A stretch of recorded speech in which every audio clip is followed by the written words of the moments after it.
Salut à tous les supporters de l'AS Monaco, j'espère que vous allez bien. Les autres, je vous en prie, il n'y a pas de souci, comme d'hab. Premier point, j'aimerais revenir sur la Ligue des Champions avec le Paris Saint-Germain qui a été éliminé par le Real Madrid. Moi, perso, je trouve ça inadmissible.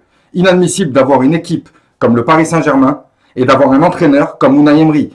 C'est une Ferrari Testarossa avec une galette. Tu vois ce que en fait, c'est n'importe quoi. Franchement, si vous regardez bien, il n'y a pas besoin de chercher midi 14h. C'est depuis qu'il y a Unai Emery que le PSG ne passe plus les huitièmes. Avant, ils arrivaient en quart. Là, ils passent plus les huitièmes. C'est n'importe quoi. Unai Emery, déjà quand tu étais à Valence, tu m'énervais. Oui, parce que j'aime beaucoup le FC Valence en Espagne.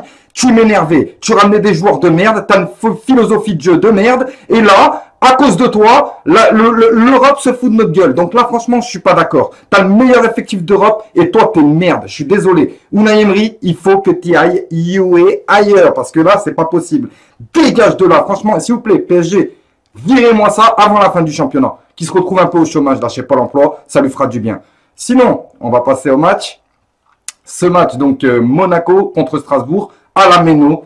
Public extrêmement chaud de la Méno. Alors le souci, c'était que tout était là. Le public, l'équipe, sauf la pelouse. La pelouse, les gars, franchement, appelle les jardiniers, je sais pas, appelle les boîtes d'intérim, fais un truc, mais va me chercher des jardiniers. C'est n'importe quoi. On a eu je ne sais combien de blessés, même côté Troyen, côté Strasbourgeois, c'est n'importe quoi. En tout cas, le match, il commence comme que, enfin, on s'y attendait, hein, Strasbourg, ils sont pas là pour enfiler les perles. Ils aiment bien les gros, ils aiment bien embêter les gros. Donc, qu'est-ce qu'ils font? Ils commencent à envoyer du lourd. 5 premières minutes où on se prend plusieurs frappes, on se prend plusieurs occasions, mais déviation de Thomas Lemar pour un magnifique centre de Sidibé qui a vu Jovetic qui a juste à sauter et décroiser sa tête.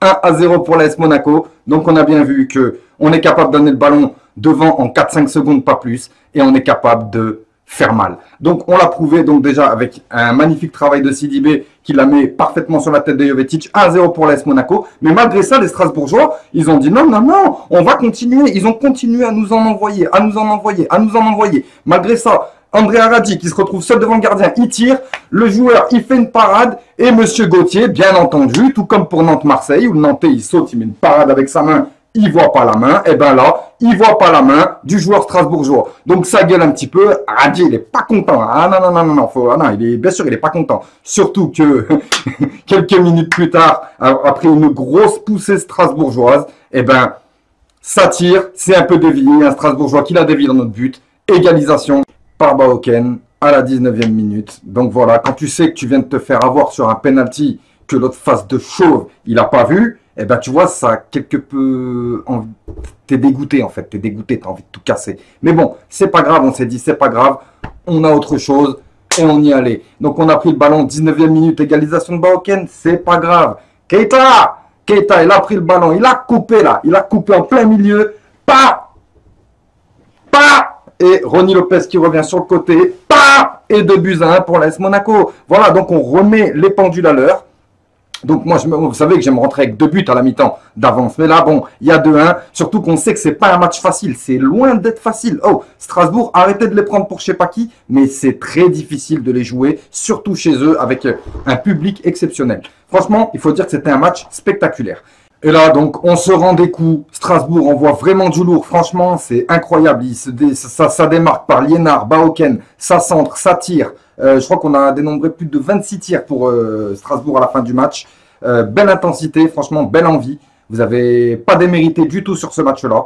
Mais bon, qu'est-ce qui s'est passé? C'est que Keita, il a pris encore le ballon. Hein. Il est parti là-bas. Il a fait un petit décalage pour le Namek. Fabinho à la 41e minute qui s'infiltre à grandes enjambées dans la défense et qui met un missile, certes légèrement contré par un joueur strasbourgeois, mais ce qui fait 3-1. Et on arrive à rentrer à la mi-temps avec ces 2 buts d'avance que j'aime tant. Et ça fait plaisir. Même si les Strasbourgeois, incroyable, incroyable, impossible de les décourager.